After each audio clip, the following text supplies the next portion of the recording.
नमस्कार। आज हामी एउटा एकदमै सामान्य तर असाध्यै फाइदाजनक फल कागतीको बारेमा कुरा गर्दैछौँ। हो, कागती। हेर्दा सामान्य भए पनि यसका गुणहरू चाहिँ असामान्य छन्। हामीले एउटा सामग्री हेरेका छौँ, कागतीका बहुउपयोगी स्वास्थ्य लाभहरू भन्ने।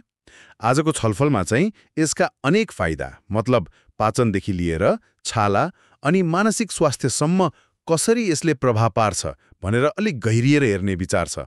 एकदम। सुरु गरौँ न त। ल, त्यसो भए कागतीमा त्यस्तो के छ जसले यसलाई यति फाइदाजनक बनाउँछ त?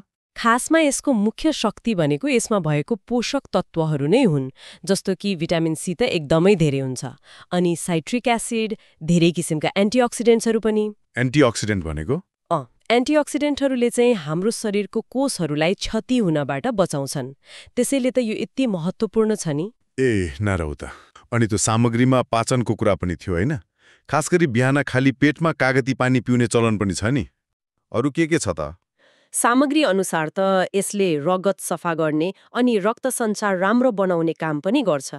त्यसले गर्दा मुटु स्वास्थ्यलाई पनि फाइदा पुग्छ। ए, मुटुलाई पनि? जस्तो कि कोलेस्ट्रोल नियन्त्रण गर्ने अनि त्यो उच्च रक्तचाप मतलब हाई ब्लड प्रेसरलाई पनि कम गर्न मद्दत गर्छ भन्ने कुरा छ। ओहो, यो त झन् महत्त्वपूर्ण कुरा भयो। अनि अर्को एकदमै चाखलाग्दो कुरा चाहिँ छालाको लागि यसको फाइदा रहेछ।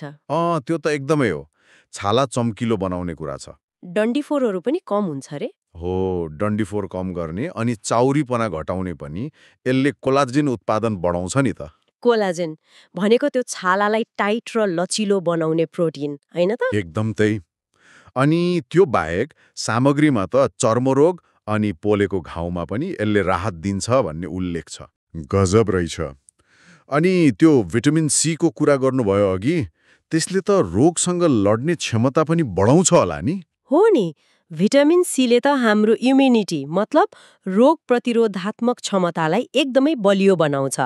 त्यसैले रुगाखोकी जस्ता सामान्य संक्रमणबाट बच्न मद्दत मिल्छ। शरीरलाई भित्रैबाट बलियो बनाउने भयो। अनि यही भित्री स्वास्थ्यकै कुरा गर्दा अर्को एउटा महत्त्वपूर्ण फाइदा चाहिँ मृगौलाको पत्थरीमा पनि देखिन्छ। ए, पत्थरीमा कसरी काम गर्छ यसले? यसमा भएको साइट्रिक एसिडले किडनीमा त्यो क्याल्सियम जम्मा भएर बन्ने पत्थरीलाई रोक्न मद्दत गर्छ। अनि यदि सानोतिनो पत्थरी बनिसकेको छ भने पनि त्यसलाई गलाएर पिसाबबाट बाहिर निकाल्न सहयोग गर्छ रे। वाउ, यो त धेरैलाई थाहा नहुन सक्छ। हो, यो निकै महत्त्वपूर्ण जानकारी हो। अनि शरीर सफा गर्ने कुरा मृगौलामा मात्रै होइन जस्तो लाग्यो। त्यो सामग्रीमा मुख स्वास्थ्यको बारेमा पनि केही थियो। थियो। मुख गनाउने समस्या हटाउन मद्दत गर्ने अनि गिजालाई स्वस्थ राख्ने, दाँत दुखाइ कम गर्ने जस्ता कुराहरू पनि उल्लेख छन्। सिफाई गर्ने भयो एक किसिमले। हो, त्यस्तै भन्न सकिन्छ। यसको प्रभाव त हेर्नुस् न, श्वास प्रश्वास प्रणालीदेखि लिएर मानसिक स्वास्थ्यसम्ममै पुगेको देखिन्छ। मानसिक स्वास्थ्य कसरी? यसले तनाव कम गर्ने, शरीरमा स्फूर्ति ल्याउने काम गर्छ। बिहान कागती पानी पिएर दिन सुरु गर्दा दिनभरि नै अलि फ्रेश, अलि ऊर्जावान महसुस हुन्छ नि, त्यो कुरा पनि स्रोतमा छ। त्यसो भए त एउटा सानो फलमा स्वास्थ्यको पुरै प्याकेज नै रहेछ। पाचन, मुटु, छाला, इम्युनिटी, किडनी, मुख, कलेजो अनि मानसिक स्वास्थ्य र ऊर्जा।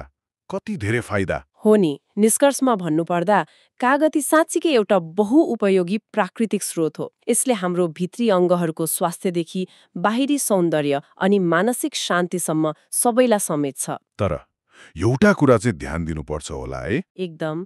यसको अम्लीय प्रकृति मतलब एसिडिक नेचरले गर्दा यसलाई सन्तुलित मात्रामा मात्रै सेवन गर्नुपर्छ।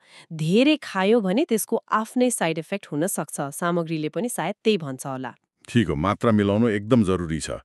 यो सबै छलफल सुन्दा एउटा प्रश्न मनमा आयो के? भन्नुस् न। स्रोतमा यति धेरै फाइदाहरू देखाइएको छ, हामीले कागतीलाई खालि केही समस्या पर्यो भने मात्रै खाने वा उपचारको लागि मात्रै प्रयोग गर्ने भन्दा पनि यसलाई आफ्नो दैनिक जीवन शैलीकै एउटा हिस्सा बनाउन मतलब नियमित तर सन्तुलित रूपमा प्रयोग गर्न कसरी सकिएला हाम्रो समग्र स्वास्थ्यको लागि, यो सोच्नुपर्ने कुरा रहेछ।